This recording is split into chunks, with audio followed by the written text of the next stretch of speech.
wabarakatuh. Perkenalkan, saya Cindy Septianingsih, maba jurusan Ekonomi Syariah, Fakultas Ekonomi dan Bisnis, UIN Syarif Hidayatullah Jakarta. Di video kali ini, saya akan menyampaikan pendapat saya mengenai potensi e-commerce di masa pandemi COVID-19. Kita tahu bahwa sekarang ini, semua negara termasuk negara Indonesia sedang menghadapi pandemi COVID-19 yang tidak tahu sampai kapan berakhirnya. Karena pandemi tersebut menimbulkan berbagai macam masalah dalam sektor perekonomian, seperti menurunnya perekonomian Indonesia secara drastis dan defisit pajak akibat keterlambatan ekonomi. Dan karena pandemi tersebut pula, Indonesia menerapkan sistem prosedur karantina, yaitu melarang kita untuk keluar rumah dan berinteraksi terhadap orang banyak. Dibandingkan dengan negara Asia lainnya, pemerintah Indonesia enggan menerapkan prosedur karantina ini secara ketat, karena dikhawatirkan akan berdampak pada ekonomi dan sosial. Seperti yang kita tahu bahwa pemerintah saat ini menerapkan sistem lockdown dan menutup semua toko yang menjual barang non-pokok.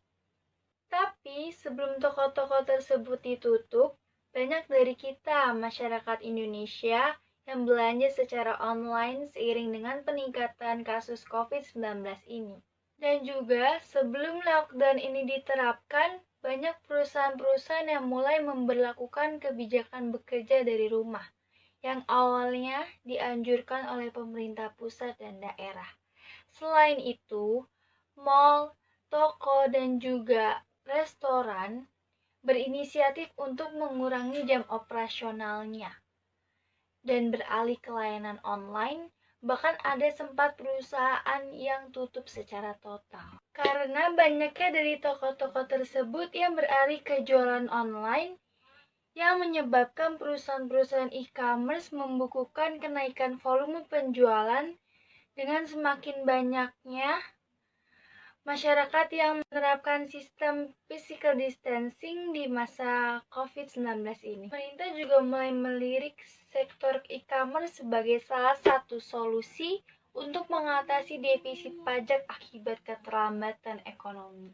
E-commerce sebenarnya sudah menarik banyak perhatian konsumen di Indonesia, bahkan sebelum wabah COVID ini terjadi.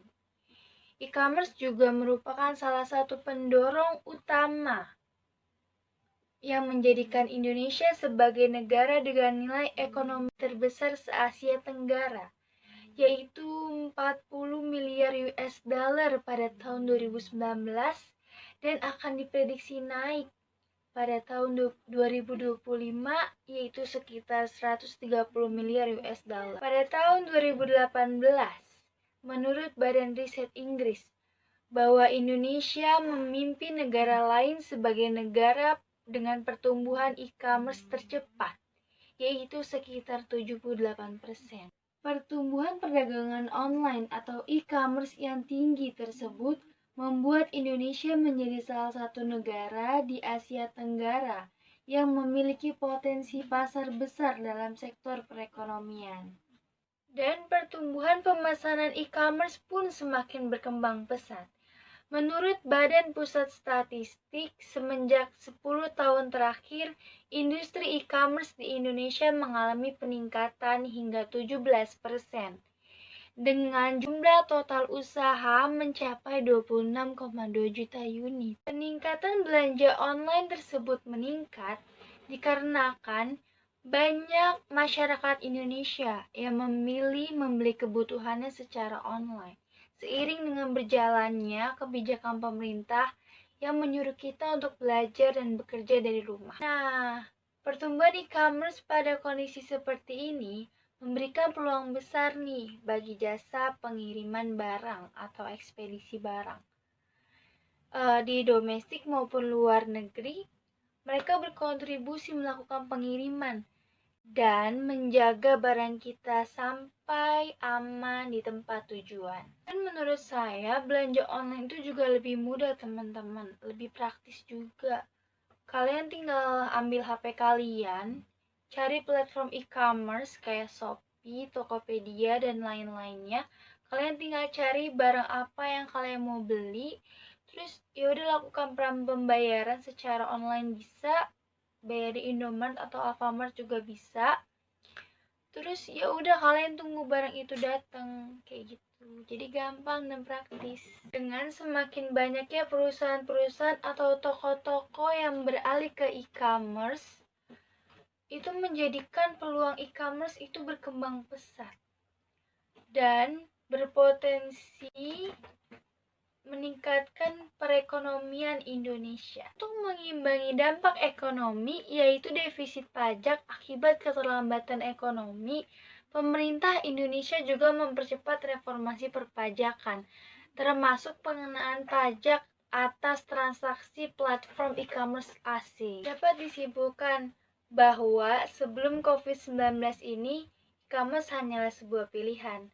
Namun untuk saat ini sangatlah penting bagi produsen untuk mempertahankan bisnis mereka melalui platform e-commerce. Hal ini juga memberikan dampak yang positif bagi masyarakat Indonesia agar terbiasa untuk belanja online.